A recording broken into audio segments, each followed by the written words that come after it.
Si penagih dan si pembayar karma. Kisah ini menceritakan seorang tukang kayu yang hidup bersama istrinya di sebuah rumah sederhana di pinggiran hutan. Meskipun sudah lama menikah, namun mereka belum dikaruniai anak. Si tukang kayu adalah orang yang rutin bermeditasi. Karena biasa setiap hari, konsentrasinya menjadi sangat kuat dan lama-kelamaan indera pendengarannya pun semakin tajam.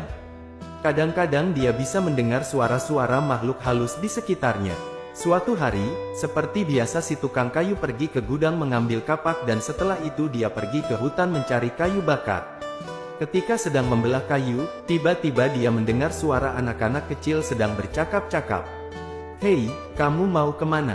"Saya mau ke rumah itu, saya mau menagih karma." "Oh, saya juga mau ke sana, kalau saya sih mau bayar karma." Si tukang kayu hanya diam sambil melanjutkan pekerjaannya seolah dia tidak mendengar apa-apa.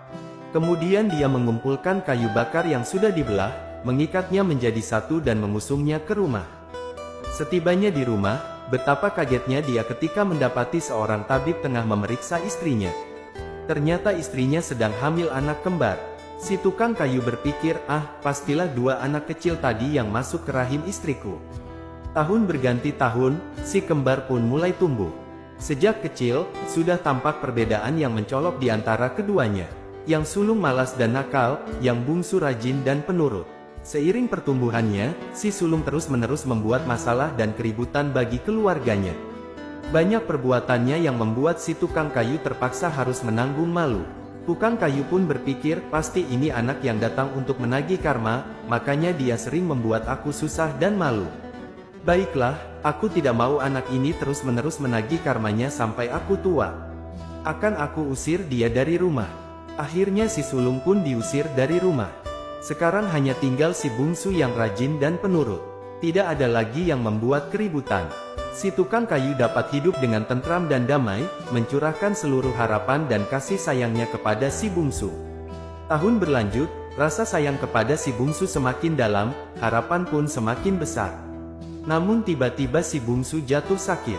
Tukang kayu menghabiskan tabungannya untuk membayar tabib-tabib terbaik, membeli obat-obat terbaik, namun si bungsu belum sembuh juga. Karena tabungannya sudah habis, tukang kayu pun menjual sawah serta ternak peliharaannya untuk menambah biaya pengobatan. Tapi, penyakit anaknya ternyata sangat langka, belum pernah ada orang yang terserang penyakit seperti itu. Para tabib mulai kebingungan dan akhirnya menyerah. Tukang kayu tidak kehabisan akal.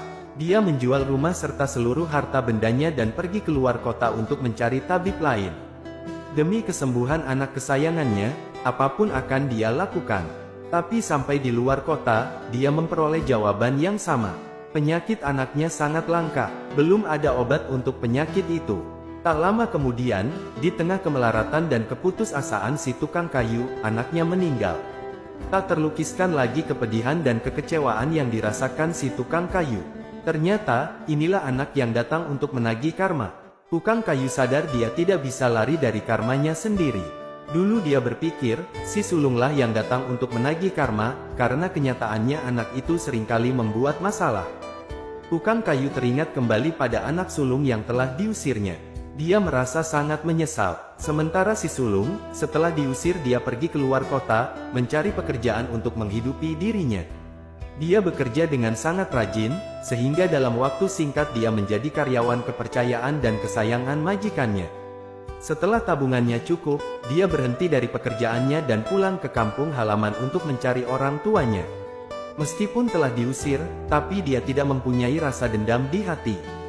Karena dia adalah anak yang datang untuk membayar karmanya. Si sulung akhirnya tiba di kampung halamannya. Dengan tabungan yang dia kumpulkan, dia membelikan rumah baru untuk keluarganya. Mereka pun hidup dengan damai.